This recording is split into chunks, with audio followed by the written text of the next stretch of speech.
forbidden. Communication with the king was only possible through messengers. No one in the royal court could see him more than once a week, and then only by permission. Deioces ruled for 53 years, extended the Median Empire, and established the foundation for what would later be the Persian Empire, under his great-great-grandson Cyrus. During Deioces' reign, the people's respect for him gradually turned into a form of worship. He was not a mere mortal, they believed, but the son of a god. Interpretation. Deioces was a man of great ambition. He determined early on that the country needed a strong ruler and that he was the man for the job. In a land plagued with anarchy, the most powerful man is the judge and arbiter, so Deioces began his career by making his reputation as a man of impeccable fairness.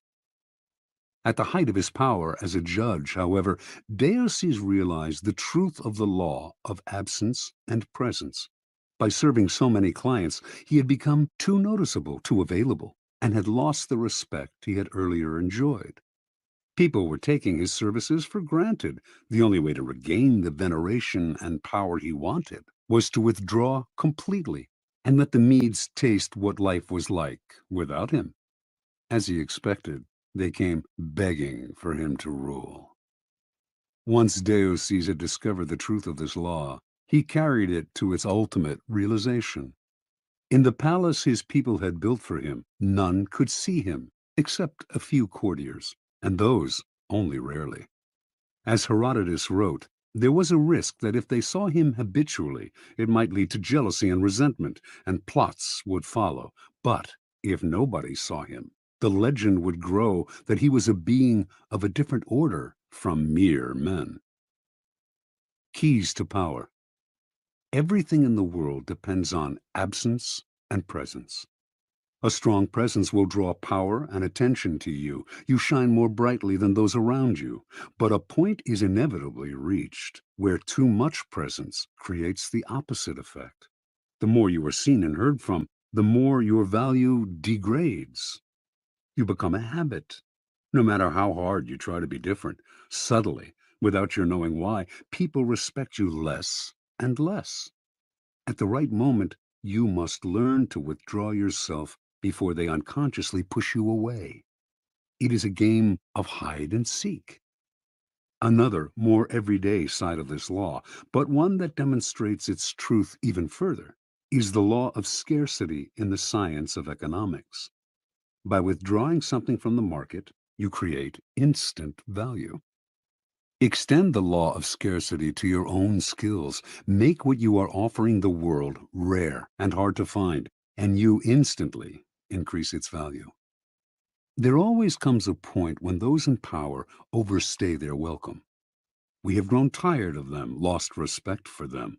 We see them as no different from the rest of mankind, which is to say that we see them as rather worse, since we inevitably compare their current status in our eyes to their former one. There is an art to knowing when to retire. If it is done right, you regain the respect you had lost and retain a part of your power. Make yourself too available, and the aura of power you have created around yourself will wear away. Turn the game around. Make yourself less accessible, and you increase the value of your presence. Law 17. Keep others in suspense. Cultivate an air of unpredictability. Judgment. Humans are creatures of habit, with an insatiable need to see familiarity in other people's actions. Your predictability gives them a sense of control. Turn the tables. Be deliberately unpredictable. Behavior that seems to have no consistency or purpose will keep them off balance, and they will wear themselves out trying to explain your moves. Taken to an extreme, this strategy can intimidate and terrorize. Observance of the law.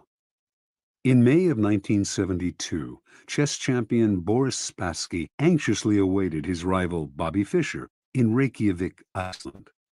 The two men had been scheduled to meet for the World Championship of Chess, but Fischer had not arrived on time, and the match was on hold. Fischer had problems with the size of the prize money, problems with the way the money was to be distributed, problems with the logistics of holding the match in Iceland. He might back out at any moment. Spassky tried to be patient. His Russian bosses felt that Fischer was humiliating him and told him to walk away. But Spassky wanted this match. He knew he could destroy Fischer, and nothing was going to spoil the greatest victory of his career. So it seems that all our work may come to nothing, Spassky told a comrade. But what can we do? It is Bobby's move. If he comes, we play. If he does not come, we do not play. A man who was willing to commit suicide has the initiative. Fischer finally arrived in Reykjavik, but the problems and the threat of cancellation continued. He disliked the hall where the match was to be fought. He criticized the lighting. He complained about the noise of the cameras. He even hated the chairs in which he and Spassky were to sit. Now the Soviet Union took the initiative and threatened to withdraw their man. The bluff apparently worked. After all the weeks of waiting, the endless and infuriating negotiations, Fischer agreed to play. Everyone was relieved.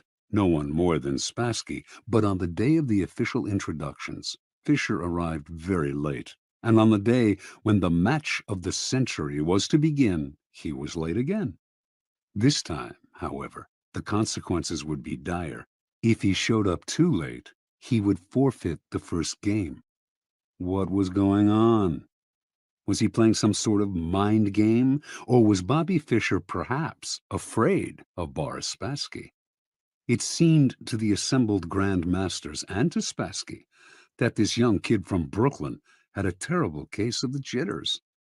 At 5:09, Fischer showed up exactly 1 minute before the match was to be cancelled.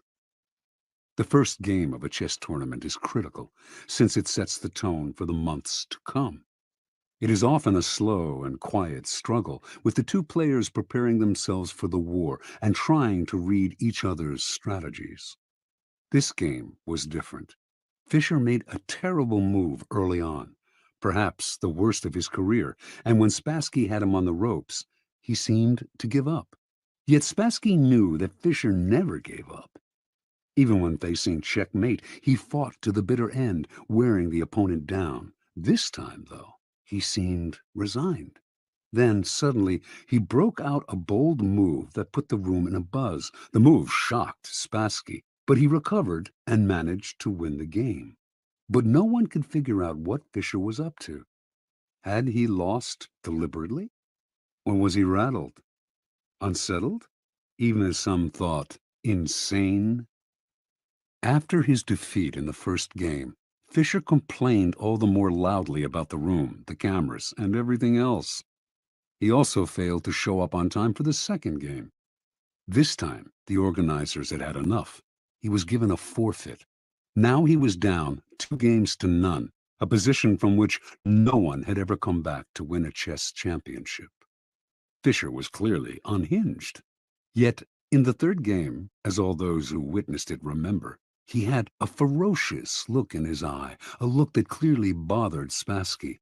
And despite the hole he had dug for himself, he seemed supremely confident.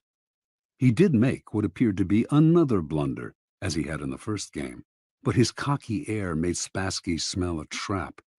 Yet, despite the Russian's suspicions, he could not figure out the trap, and before he knew it, Fischer had checkmated him. In fact, Fischer's unorthodox tactics had completely unnerved his opponent.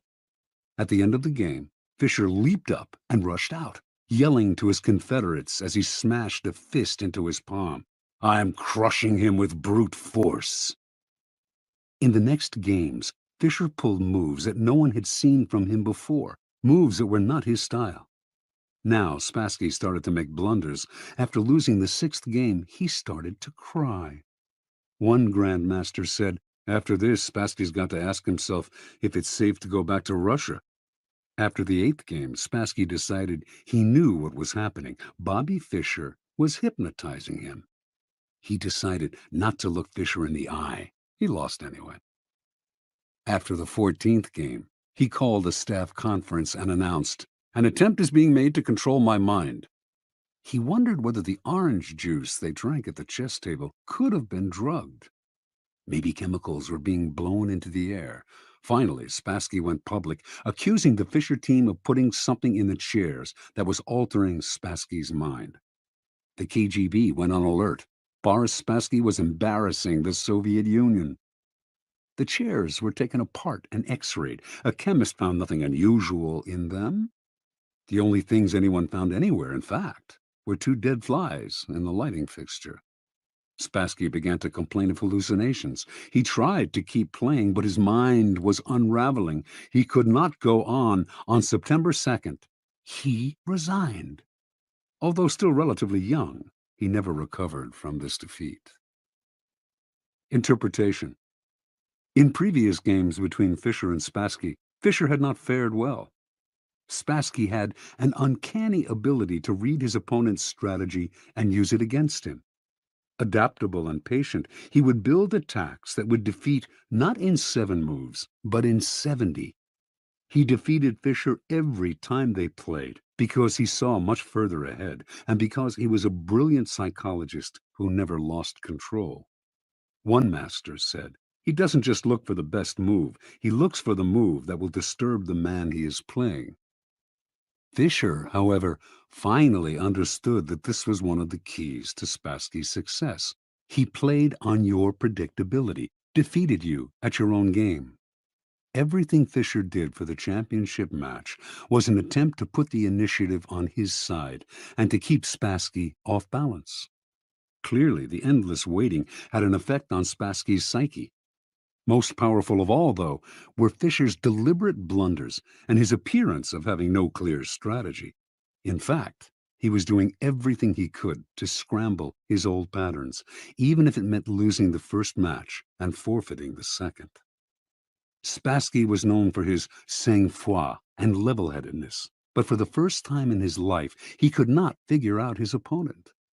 He slowly melted down until at the end, he was the one who seemed insane. Chess contains the concentrated essence of life. First, because to win, you have to be supremely patient and far-seeing. And second, because the game is built on patterns, whole sequences of moves that have been played before and will be played again with slight alterations in any one match. Your opponent analyzes the patterns you are playing and uses them to try to foresee your moves. Allowing him nothing predictable to base his strategy on gives you a big advantage. In chess, as in life, when people cannot figure out what you are doing, they are kept in a state of terror, waiting, uncertain, confused. Keys to power. Nothing is more terrifying than the sudden and unpredictable. That is why we are so frightened by earthquakes and tornadoes. We do not know when they will strike. After one has occurred, we wait in terror for the next one. To a lesser degree, this is the effect that unpredictable human behavior has on us. Animals behave in set patterns, which is why we are able to hunt and kill them. Only man has the capacity consciously to alter his behavior, to improvise and overcome the weight of routine and habit. Yet most men do not realize this power. They prefer the comforts of routine, of giving in to the animal nature that has them repeating the same compulsive actions time and time again. They do this because it requires no effort, and because they mistakenly believe that if they do not unsettle others, they will be left alone. Understand, a person of power instills a kind of fear by deliberately unsettling those around him to keep the initiative on his side. You sometimes need to strike without warning to make others tremble when they least expect it. It is a device that the powerful have used for centuries. Unpredictability is most often the tactic of the master, but the underdog, too, can use it to great effect. If you find yourself outnumbered or cornered, throw in a series of unpredictable moves. Your enemies will be so confused that they will pull back or make a tactical blunder. People are always trying to read the motives behind your actions and to use your predictability against you. Throw in a completely inexplicable move, and you put them on the defensive. Because they do not understand you. They are unnerved, and in such a state, you can easily intimidate them. Unpredictability is not only a weapon of terror. Scrambling your patterns on a day-to-day basis will cause a stir around you and stimulate interest. People will talk about you, ascribe motives and explanations that have nothing to do with the truth, but that keep you constantly in their minds. In the end, the more capricious you appear, the more respect you will garner. Only the terminally subordinate act in a predictable manner. Law 18. Do not build fortresses to protect yourself. Isolation is dangerous. Judgment. The world is dangerous and enemies are everywhere. Everyone has to protect themselves. A fortress seems the safest, but isolation exposes you to more dangers than it protects you from. It cuts you off from valuable information. It makes you conspicuous and an easy target. Better to circulate among people, find allies, mingle. You are shielded from your enemies by the crowd. Transgression of the law. Qin Shi Huangdi, the first emperor of China in 221 to 210 BC, was the mightiest man of his day. His empire was vaster and more powerful than that of Alexander the Great. He had conquered all of the kingdoms surrounding his own kingdom of Qin and unified them into one massive realm called China. But in the last years of his life, few, if anyone, saw him. The emperor lived in the most magnificent palace built to that date, in the capital of Xianyang. The palace had 270 pavilions. All of these were connected by secret underground passageways, allowing the emperor to move through the palace without anyone seeing him. He slept in a different room every night, and anyone who inadvertently laid eyes on him was instantly beheaded. Only a handful of men knew his whereabouts, and if they revealed it to anyone, they too were put to death. The first emperor had grown so terrified of human contact that when he had to leave the palace, he traveled incognito, disguising himself carefully. On one such trip through the provinces, he suddenly died. His body was borne back to the capital in the emperor's carriage, with a cart packed with salted fish trailing behind it to cover up the smell of the rotting corpse. No one was to know of his death. He died alone, far from his wives, his family, his friends, and his courtiers, accompanied only by a minister and a handful of eunuchs. Interpretation. Shi Huangdi started off as the king of Qin, a fearless warrior of unbridled ambition. Writers of the time described him as a man with a waspish nose, eyes like slits, the voice of a jackal, and the heart of a tiger or wolf. He could be merciful sometimes, but more often he swallowed men up without a scruple. It was through trickery and violence that he conquered the provinces surrounding his own and created China, forging a single nation and culture out of many. As part of this process of unification, however, the first emperor outlawed the writings and teachings of Confucius, the philosopher whose ideas on the moral life had already become virtually a religion in Chinese culture. On Shi Huangdi's order, thousands of books relating to Confucius were burned, and anyone who quoted Confucius was to be beheaded. This made many enemies for the emperor, and he grew constantly afraid, even paranoid. The executions mounted. A contemporary, the writer Han Fei Tzu, noted that Qin has been victorious for 4 generations, yet has lived in constant terror and apprehension of destruction. As the emperor withdrew deeper and deeper into the palace to protect himself, he slowly lost control of the realm. Eunuchs and ministers enacted political policies without his approval or even his knowledge. They also plotted against him. By the end, he was emperor in name only and was so isolated that barely anyone knew he had died. He had probably been poisoned by the same scheming ministers who encouraged his isolation. That is what isolation brings. Retreat into a fortress and you lose contact with the sources of your power. You lose your ear for what is happening around you, as well as a sense of proportion. Instead of being safer, you cut yourself off from the kind of knowledge on which your life depends. Never enclose yourself so far from the streets that you cannot hear what is happening around you, including the plots against you. Keys to power.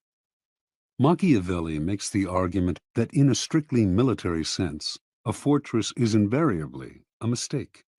It becomes a symbol of power's isolation and is an easy target for its builder's enemies. Designed to defend you, fortresses actually cut you off from help and cut into your flexibility. They may appear impregnable, but once you retire to one, everyone knows where you are, and a siege does not have to succeed to turn your fortress into a prison. The danger for most people comes when they feel threatened. In such times, they tend to retreat and close ranks to find security in a kind of fortress. In doing so, however, they come to rely for information on a smaller and smaller circle and lose perspective on events around them. They lose maneuverability and become easy targets, and their isolation makes them paranoid. As in warfare and most games of strategy, isolation often precedes defeat and death. In moments of uncertainty and danger, you need to fight this desire to turn inward. Instead, make yourself more accessible, seek out old allies, and make new ones. Force yourself into more and more different circles.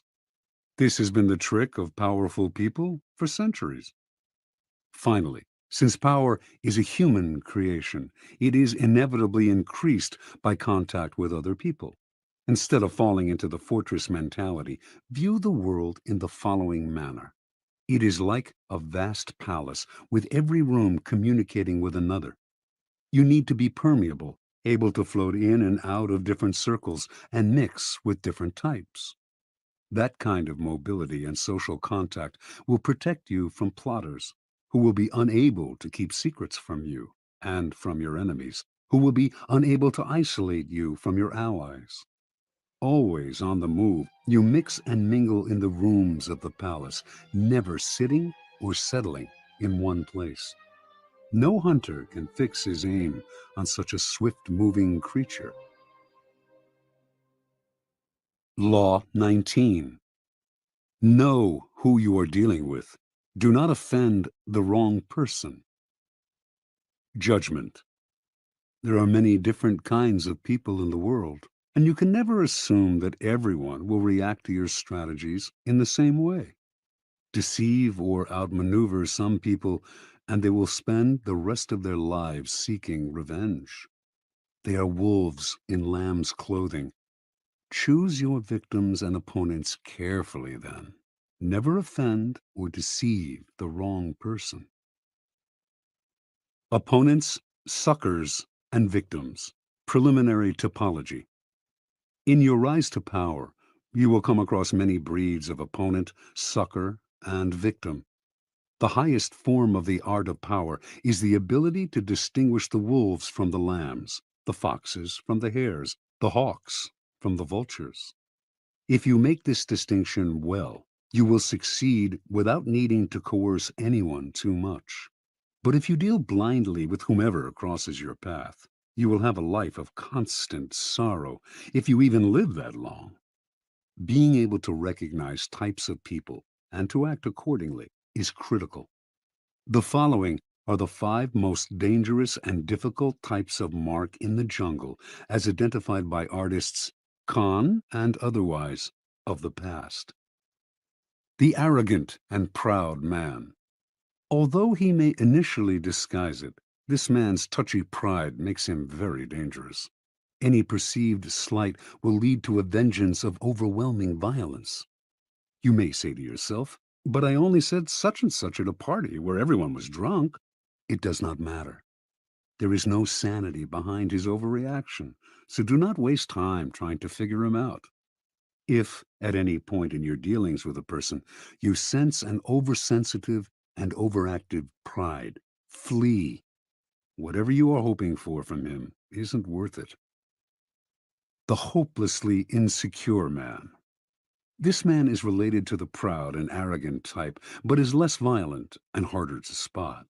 His ego is fragile, his sense of self insecure, and if he feels himself deceived or attacked, the hurt will simmer. He will attack you in bites that will take forever to get big enough for you to notice. If you find you have deceived or harmed such a man, disappear for a long time. Do not stay around him, or he will nibble you to death. Mr. Suspicion. Another variant on the breeds above. This is a future Joe Stalin. He sees what he wants to see, usually the worst, in other people, and imagines that everyone is after him. Mr. Suspicion is, in fact, the least dangerous of the three. Genuinely unbalanced, he is easy to deceive, just as Stalin himself was constantly deceived. Play on his suspicious nature to get him to turn against other people. But if you do become the target of his suspicions, watch out. The serpent with a long memory. If hurt or deceived, this man will show no anger on the surface. He will calculate and wait. Then, when he is in a position to turn the tables, he will exact a revenge marked by a cold-blooded shrewdness. Recognize this man by his calculation and cunning in the different areas of his life. He is usually cold and unaffectionate. Be doubly careful of this snake, and if you have somehow injured him, either crush him completely or get him out of your sight. The plain, unassuming, and often unintelligent man. Ah, your ears prick up when you find such a tempting victim. But this man is a lot harder to deceive than you imagine. Falling for a ruse often takes intelligence and imagination, a sense of the possible rewards. The blunt man will not take the bait because he does not recognize it. He is that unaware. The danger with this man is not that he will harm you or seek revenge, but merely that he will waste your time, energy, resources, and even your sanity in trying to deceive him. Have a test ready for a mark, a joke, a story. If his reaction is utterly literal, this is the type you are dealing with.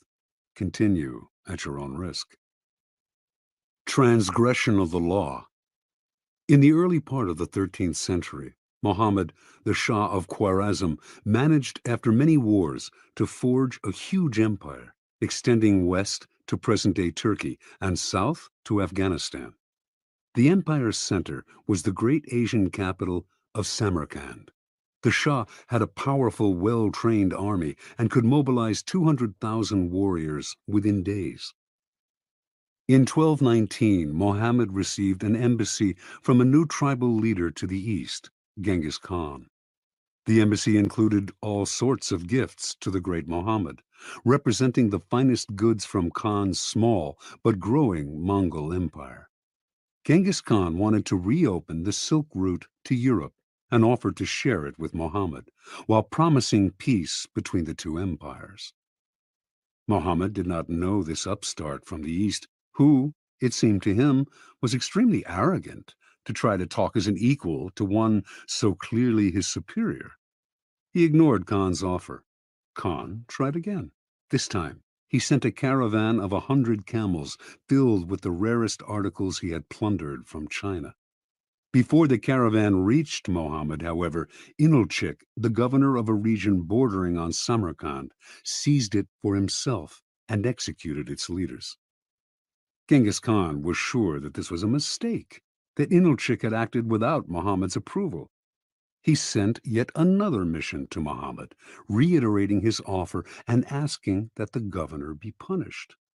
This time, Muhammad himself had one of the ambassadors beheaded and sent the other two back with shaved heads, a horrifying insult in the Mongol code of honor. Khan sent a message to the Shah. You have chosen war. What will happen, and what is to be we know not. Only God knows.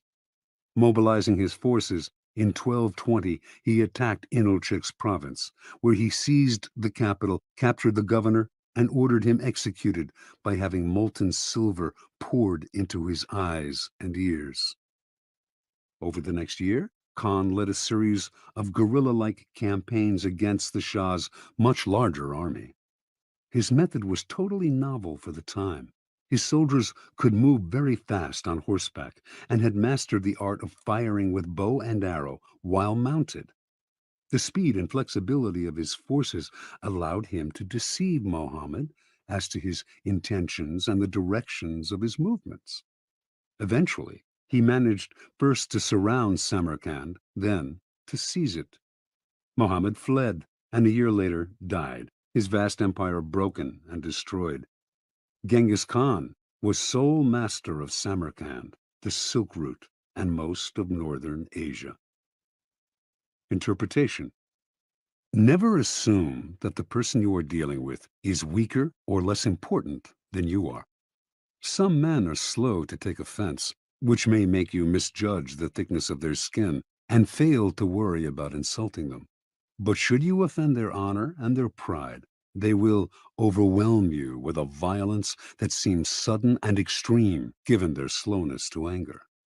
If you want to turn people down, it is best to do so politely and respectfully, even if you feel their request is impudent or their offer ridiculous. Never reject them with an insult until you know them better. You may be dealing with a Genghis Khan. Keys to power. The ability to measure people and to know who you are dealing with is the most important skill of all in gathering and conserving power. Without it, you are blind. Not only will you offend the wrong people, you will choose the wrong people to work on and will think you are flattering people when you are actually insulting them. Before embarking on any move, take the measure of your mark or potential opponent. Otherwise, you will waste time and make mistakes. Study people's weaknesses, the chinks in their armor, their areas of both pride and insecurity. Know their ins and outs before you even decide whether or not to deal with them. Two final words of caution. First, in judging and measuring your opponent, never rely on your instincts. You will make the greatest mistakes of all if you rely on such inexact indicators. Nothing can substitute for gathering concrete knowledge. Study and spy on your opponent for however long it takes. This will pay off in the long run. Second, never trust appearances. Anyone with a serpent's heart can use a show of kindness to cloak it. A person who is blustery on the outside is often really a coward. Learn to see through appearances and their contradictions. Never trust the version that people give of themselves. It is utterly unreliable.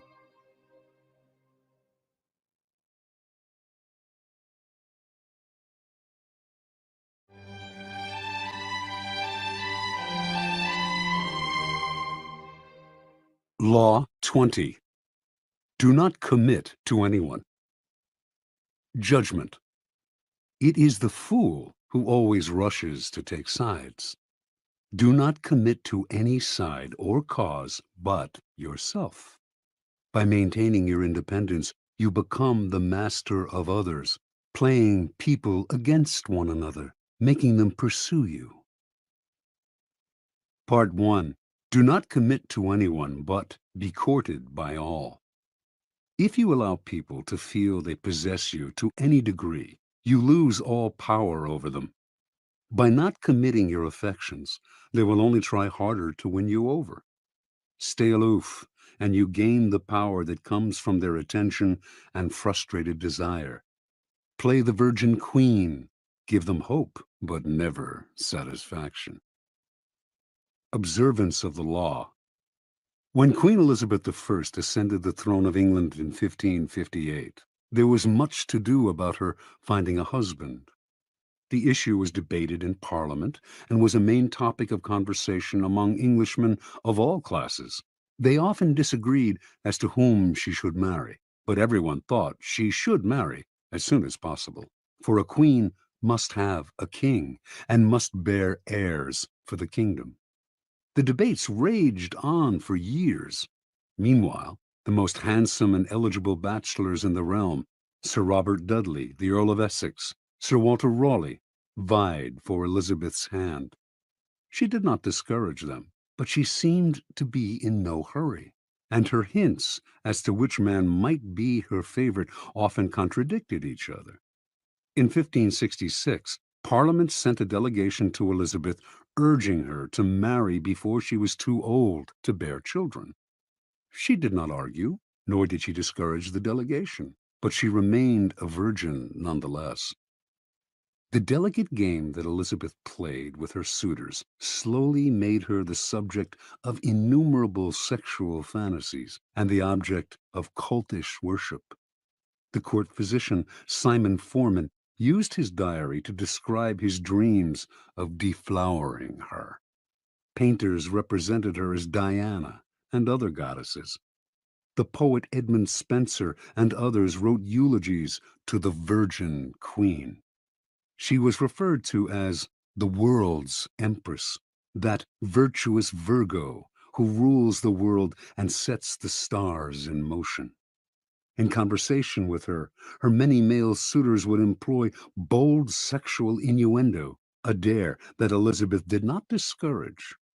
She did all she could to stir their interest and simultaneously keep them at bay. Throughout Europe, kings and princes knew that a marriage with Elizabeth would seal an alliance between England and any nation. The King of Spain wooed her, as did the Prince of Sweden and the Archduke of Austria. She politely refused them all. The great diplomatic issue of Elizabeth's day was posed by the revolt of the Flemish and Dutch lowlands, which were then possessions of Spain. Should England break its alliance with Spain and choose France as its main ally on the continent, thereby encouraging Flemish and Dutch independence? By 1570, it had come to seem that an alliance with France would be England's wisest course. France had two eligible men of noble blood, the Dukes of Anjou and Alençon, brothers of the French king. Would either of them marry Elizabeth? Both had advantages, and Elizabeth kept the hopes of both alive. The issue simmered for years. The Duke of Anjou made several visits to England, kissed Elizabeth in public, even called her by pet names. She appeared to requite his affections. Meanwhile, as she flirted with the two brothers, a treaty was signed that sealed peace between France and England.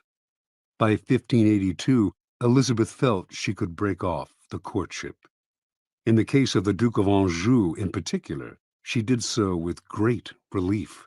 For the sake of diplomacy, she had allowed herself to be courted by a man whose presence she could not stand and whom she found physically repulsive. Once peace between France and England was secure, she dropped the unctuous Duke as politely as she could. By this time, Elizabeth was too old to bear children. She was accordingly able to live the rest of her life as she desired, and she died the Virgin Queen. She left no direct heir, but ruled through a period of incomparable peace and cultural fertility. Interpretation. Elizabeth knew that marriage can often lead to a female ruler's undoing. By marrying and committing to an alliance with one party or nation, the queen becomes embroiled in conflicts that are not of her choosing, conflicts which may eventually overwhelm her or lead her into a futile war. Also, the husband becomes the de facto ruler and often tries to do away with his wife, the queen. She had two goals as a ruler: to avoid marriage and to avoid war. She managed to combine these goals by dangling the possibility of marriage in order to forge alliances. The moment she committed to any single suitor would have been the moment she lost her power. She had to emanate mystery and desirability, never discouraging anyone's hopes, but never yielding. Through this lifelong game of flirting and withdrawing, Elizabeth dominated the country and every man who sought to conquer her. As the center of attention, She was in control. Keeping her independence above all, Elizabeth protected her power and made herself an object of worship. Keys to power. When you hold yourself back, you incur not anger, but a kind of respect.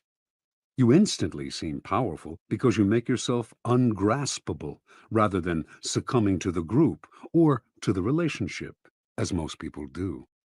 This aura of power only grows with time. As your reputation for independence grows, more and more people will come to desire you, wanting to be the one who gets you to commit.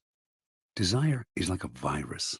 If we see that someone is desired by other people, we tend to find this person desirable too. The moment you commit, the magic is gone. You become like everyone else. People will try all kinds of underhanded methods to get you to commit. They will give you gifts, shower you with favors, all to put you under obligation. Encourage the attention, stimulate their interest, but do not commit at any cost. Accept the gifts and favors if you so desire, but be careful to maintain your inner aloofness. You cannot inadvertently allow yourself to feel obligated to anyone. Stay aloof, and people will come to you. It will become a challenge for them to win your affections. As long as you imitate the wise virgin queen and stimulate their hopes, you will remain a magnet of attention and desire. Part 2. Do not commit to anyone. Stay above the fray. Do not let people suck you into their petty fights and squabbles. Seem supportive and interested, but find a way to remain neutral. Let others do the fighting, while you stand back, watch, and wait. When the fighting parties are good and tired, they will be ripe for the picking. You can make it a practice, in fact, to stir up quarrels between other people and then offer to mediate, gaining power as the go-between. Observance of the law. In the late 15th century, the strongest city-states in Italy, Venice, Florence, Rome, and Milan, found themselves constantly squabbling. Hovering above their struggles were the nations of France and Spain, ready to grab whatever they could from the weakened Italian powers. And trapped in the middle was the small state of Mantua, ruled by the young Duke Gianfrancesco Gonzaga. Mantua was strategically located in central Italy, and it seemed only a matter of time before one of the powers swallowed it up and it ceased to exist as an independent kingdom. Gonzaga was a fierce warrior and a skilled commander of troops, and he became a kind of mercenary general for whatever side paid him best. In the year 1490, he married Isabella d'Este, daughter of the ruler of another small Italian kingdom, Ferrara. Since he now spent most of his time away from Mantua, it fell to Isabella to rule in his stead. Isabella's first true test as ruler came in 1498, when King Louis XII of France was preparing armies to attack Milan. In their usual perfidious fashion, the Italian states immediately looked for ways to profit from Milan's difficulties. Pope Alexander VI promised not to intervene, thereby giving the French carte blanche. The Venetians signaled that they would not help Milan either, and in exchange for this, they hoped the French would give them Mantua. The ruler of Milan, Lodovico Sforza, suddenly found himself alone and abandoned. He turned to Isabella d'Este, one of his closest friends, also rumored to be his lover, and begged her to persuade Duke Gonzaga to come to his aid. Isabella tried, but her husband balked, for he saw Sforza's cause as hopeless. And so, in 1499, Louis swooped down on Milan and took it with ease. Isabella now faced a dilemma. If she stayed loyal to Lodovico, the French would now move against her. But if, instead, she allied herself with France, she would make enemies elsewhere in Italy, compromising Mantua once Louis eventually withdrew. And if she looked to Venice or Rome for help, they would simply swallow up Mantua under the cloak of coming to her aid. Yet she had to do something. The mighty king of France was breathing down her neck. She decided to befriend him, as she had befriended Lodovico Sforza before him, with alluring gifts, witty, intelligent letters, and the possibility of her company. For Isabella was famous as a woman of incomparable beauty and charm. In 1500, Louis invited Isabella to a great party in Milan to celebrate his victory.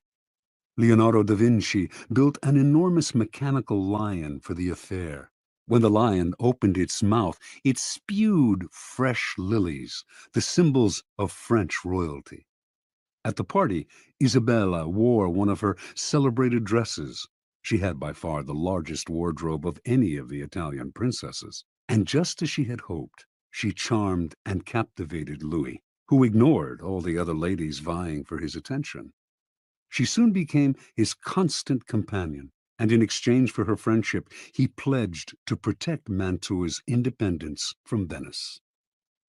As one danger receded, however, another, more worrying one arose, this time from the south, in the form of Cesare Borgia. Starting in 1500, Borgia had marched steadily northward, gobbling up all the small kingdoms in his path in the name of his father, Pope Alexander. Isabella understood Cesare perfectly. He could be neither trusted nor in any way offended. He had to be cajoled and kept at arm's length. Isabella began by sending him gifts, falcons, prize dogs, perfumes, and dozens of masks, which she knew he always wore when he walked the streets of Rome. She sent messengers with flattering greetings, although these messengers also acted as her spies. At one point, Cesare asked if he could house some troops in Mantua. Isabella managed to dissuade him politely, knowing full well that once the troops were quartered in the city, they would never leave. Even when Isabella was charming Cesare, she convinced everyone around her to take care never to utter a harsh word about him, since he had spies everywhere and would use the slightest pretext for invasion. When Isabella had a child, she asked Cesare to be the godfather. She even dangled in front of him the possibility of a marriage between her family and his. Somehow it all worked, for although elsewhere he seized everything in his path, he spared Mantua. In 1503, Cesare's father Alexander died, and a few years later the new pope, Julius II, went to war to drive the French troops from Italy. When the ruler of Ferrara, Alfonso, Isabella's brother, sided with the French, Julius decided to attack and humble him. Once again, Isabella found herself in the middle, the Pope on one side, the French and her brother on the other. She dared not ally herself with either, but to offend either would be equally disastrous. Again, she played the double game at which she had become so expert. On the one hand, she got her husband Gonzaga to fight for the Pope, knowing he would not fight very hard. On the other, she let French troops pass through Mantua to come to Ferrara's aid. While she publicly complained that the French had invaded her territory, she privately supplied them with valuable information. To make the invasion plausible to Julius, she even had the French pretend to plunder Mantua. It worked once again. The Pope left Mantua alone. In 1513, after a lengthy siege, Julius defeated Ferrara, and the French troops withdrew. Worn out by the effort, the Pope died a few months later. With his death, the nightmarish cycle of battles and petty squabbles began to repeat itself. A great deal changed in Italy during Isabella's reign. Popes came and went. Cesare Borgia rose and then fell. Venice lost its empire. Milan was invaded. Florence fell into decline. And Rome was sacked by the Habsburg Emperor Charles V. Through all this, tiny Mantua not only survived, but thrived. Its court the envy of Italy. Its wealth and sovereignty would remain intact for a century after Isabella's death in 1539. Interpretation. Learn to control yourself to restrain your natural tendency to take sides and join the fight. Be friendly and charming to each of the combatants, then step back as they collide. With every battle, they grow weaker, while you grow stronger with every battle you avoid. Keys to power. To succeed in the game of power, you have to master your emotions. But even if you succeed in gaining such self-control, you can never control the temperamental dispositions of those around you. And this presents a great danger. Most people operate in a whirlpool of emotions, constantly reacting, churning up squabbles and conflicts. Your self-control and autonomy will only bother and infuriate them. They will try to draw you into the whirlpool, begging you to take sides in their endless battles or to make peace for them. If you succumb to their emotional entreaties, little by little, you will find your mind and time occupied by their problems. Do not allow whatever compassion and pity you possess to suck you in. You can never win in this game. The conflicts can only multiply. On the other hand, you cannot completely stand aside, for that would cause needless offense. To play the game properly, you must seem interested in other people's problems, even sometimes appear to take their side. But while you make outward gestures of support, you must maintain your inner energy and sanity by keeping your emotions disengaged. No matter how hard people try to pull you in, never let your interest in their affairs and petty squabbles go beyond the surface. Give them gifts. Listen with a sympathetic look. Even occasionally, play the charmer. But inwardly, keep both the friendly kings and the perfidious Borgias at arm's length. By refusing to commit and thus maintaining your autonomy, you retain the initiative. Your moves stay matters of your own choosing, not defensive reactions to the push and pull of those around you. Play a waiting game, and you cannot lose. Law 21. Play a sucker to catch a sucker. Seem dumber than your mark. Judgment. No one likes feeling stupider than the next person. The trick, then, is to make your victims feel smart, and not just smart, but smarter than you are. Once convinced of this, they will never suspect that you may have ulterior motives. Observance of the law. In the winter of 1872, the U.S. financier Asbury Harpending was visiting London when he received a cable. A diamond mine had been discovered in the American West. The cable came from a reliable source, William Ralston, owner of the Bank of California. But Harpending nevertheless took it as a practical joke, probably inspired by the recent discovery of huge diamond mines in South Africa. True, when reports had first come in of gold being discovered in the western United States, everyone had been skeptical, and those had turned out to be true. But a diamond mine in the West? Harpending showed the cable to his fellow financier, Baron Rothschild, one of the richest men in the world, saying it must be a joke. The Baron, however, replied, "Don't be too sure about that. America is a very large country. It has furnished the world with many surprises already. Perhaps it has others in store." Harpending promptly took the first ship back to the States. When Harpending reached San Francisco, there was an excitement in the air, recalling the gold rush days of the late 1840s. Two crusty prospectors named Philip Arnold and John Slack had been the ones to find the diamond mine. They had not divulged its location in Wyoming, but had led a highly respected mining expert to it several weeks back, taking a circular route so he could not guess his whereabouts. Once there, the expert had watched as the miners dug up diamonds. Back in San Francisco, the expert had taken the gems to various jewelers, one of whom had estimated their worth at $1.5 million. Harpending and Ralston now asked Arnold and Slack to accompany them back to New York, where the jeweler Charles Tiffany would verify the original estimates. The prospectors responded uneasily. They smelled a trap. How could they trust these city slickers? What if Tiffany and the financiers managed to steal the whole mine out from under them? Ralston tried to allay their fears by giving them $100,000 and placing another $300,000 in escrow for them. If the deal went through, they would be paid an additional $300,000. The miners agreed. The little group traveled to New York, where a meeting was held at the mansion of Samuel L. Barlow. The cream of the city's aristocracy was in attendance. General George Brenton McClellan, commander of the Union forces in the Civil War, General Benjamin Butler, Horace Greeley, editor of the newspaper The New York Tribune, Harpending, Ralston, and Tiffany. Only Slack and Arnold were missing.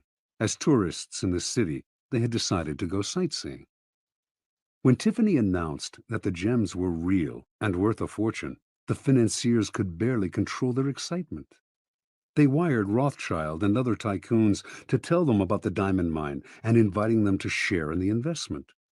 At the same time, they also told the prospectors that they wanted one more test. They insisted that a mining expert of their choosing accompany Slack and Arnold to the site to verify its wealth. The prospectors reluctantly agreed. In the meantime, they said, they had to return to San Francisco. The jewels that Tiffany had examined, they left with Harpending for safekeeping.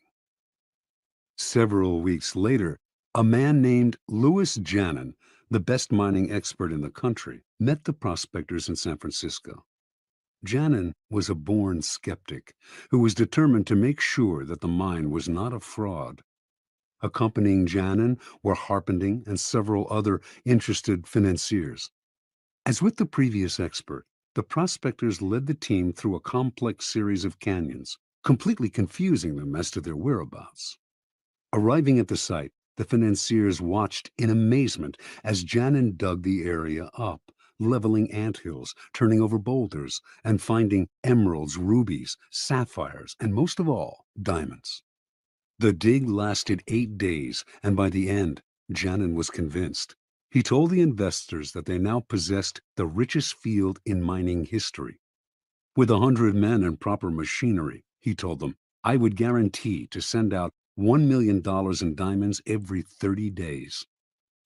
Returning to San Francisco a few days later, Ralston, Harpending, and Company acted fast to form a $10 million corporation of private investors. First, however, they had to get rid of Arnold and Slack. That meant hiding their excitement. They certainly did not want to reveal the field's real value. So they played possum. Who knows if Janin is right, they told the prospectors. The mine may not be as rich as we think. This just made the prospectors angry. Trying a different tactic, the financiers told the two men that if they insisted on having shares in the mine, they would end up being fleeced by the unscrupulous tycoons and investors who would run the corporation. Better, they said, to take the $700,000 already offered, an enormous sum at the time, and put their greed aside. This the prospectors seemed to understand, and they finally agreed to take the money, in return signing the rights to the site over to the financiers and leaving maps to it. News of the mine spread like wildfire. Prospectors fanned out across Wyoming. Meanwhile, Harpending and Group began spending the millions they had collected from their investors, buying equipment, hiring the best men in the business, and furnishing luxurious offices in New York and San Francisco. A few weeks later, on their first trip back to the site, they learned the hard truth. Not a single diamond or ruby was to be found. It was all a fake. They were ruined. Harpending had unwittingly lured the richest men in the world into the biggest scam of the century. Interpretation. Arnold and Slack pulled off their stupendous con, not by using a fake engineer or bribing Tiffany. All of the experts had been real. All of them honestly believed in the existence of the mine and in the value of the gems. What had fooled them all was nothing else than Arnold and Slack themselves. The two men seemed to be such rubes, such hayseeds, so naive, that no one for an instant had believed them capable of an audacious scam. The prospectors had simply observed the law of appearing more stupid than the mark, the deceiver's first commandment. The logistics of the con were quite simple. Months before Arnold and Slack announced the discovery of the diamond mine,